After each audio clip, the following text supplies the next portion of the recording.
सीनो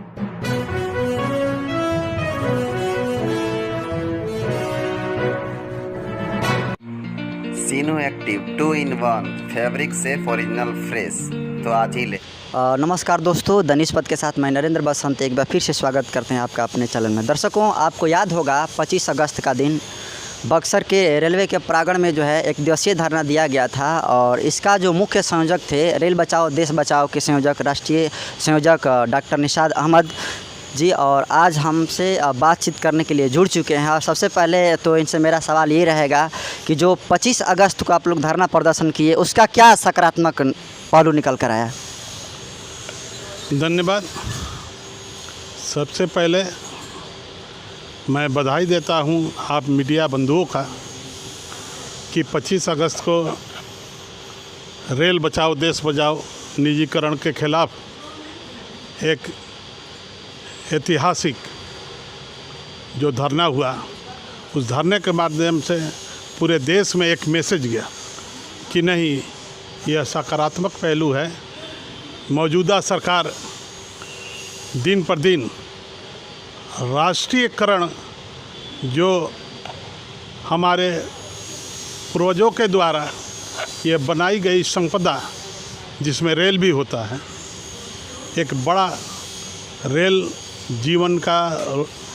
जीवन रेखा है। लेकिन इसमें सबसे बड़ा चीज़ ये होता है कि उस जीवन रेखा को बेचने के लिए आमादा है। उसके साथ साथ 23 राष्ट्रीय कंपनी जो मौजूदा सरकार ने बेच दिया। दुर्भाग्य इस बात की है कि आंदोलन कर्मचारी ही कर रहे थे और हम जैसे लोग बक्सरवासी जब ये राष्ट्रीय लेवल पर करना शुरू किए तो ये पूरे देश के अंदर में जागृति आई है। और आप देख रहे होंगे कि हर जगह निजीकरण का विरोध होना शुरू हो गया है। इसके बाद अभी एक सरकार ने 4 सितंबर को वित्त मंत्रालय ने गाइडलाइन पास किया है कि 1 जुलाई 20 से जो भी नौकरी के लिए फार्म भरे होंगे नौजवान, वह रद्द समझी जाए। एक लाइन में कह दिया कि 1 जुलाई 2020 से जो भी बच्चे फार्म भरे हैं अब नौकरी नहीं है। उन्होंने कह दिया कि मेरे पास पैसा नहीं है, खाली है, और जो लोग नौकरी कर रहे हैं उसको भी छटनी की जाएगी।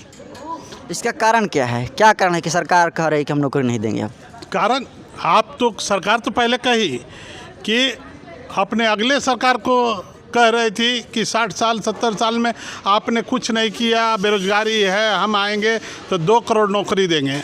और आप आए तो निजीकरण कर दिए और नौकरी ही कर दिए कि हमारे पास नौकरी का संसाधन नहीं है, मेरे पास पैसा नहीं है। क्योंकि जिस तरह ईस्ट इंडिया कंपनी भारत में आई और एक व्यवसाय करने के लिए ये मौजूदा सरकार ये व्यवसायिक है। ये 5 4 6 चंद घराने के लोगों को लाकर पूरी संपत्ति हमारी बेच रही है और बेचकर ये भाग जाएगी। इसलिए ये बड़ा आंदोलन फिर शुरू करने जा रहे हैं। इस आंदोलन में निजीकरण का तो विरोध होगा ही, साथ में एक और जुटा हुआ है बेरोजगारी। और बेरोजगारी 5 तारीख को हम लोग थाली और ताली बजाकर पूरे देश में ये पैगाम दिए थे कि जगाने के लिए थाली बजाए थे और उसमें जगी तो हमको लॉलीपॉप दे दिया कि एनटीपीसी का एग्ज़ाम है 20 दिसंबर को होगा।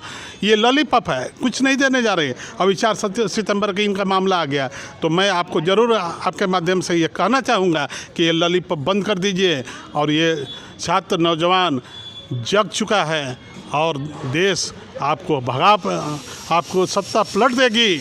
आप होश नहीं आया तो निजीकरण बंद कर दीजिए और बेरोजगारों को नौकरी दीजिए, और नहीं तो चैन से बैठने नहीं देंगे और आपकी मौजूदा सरकार को उखाड़ को फेंकने का काम हमारे छात्र नौजवान लोग करेंगे।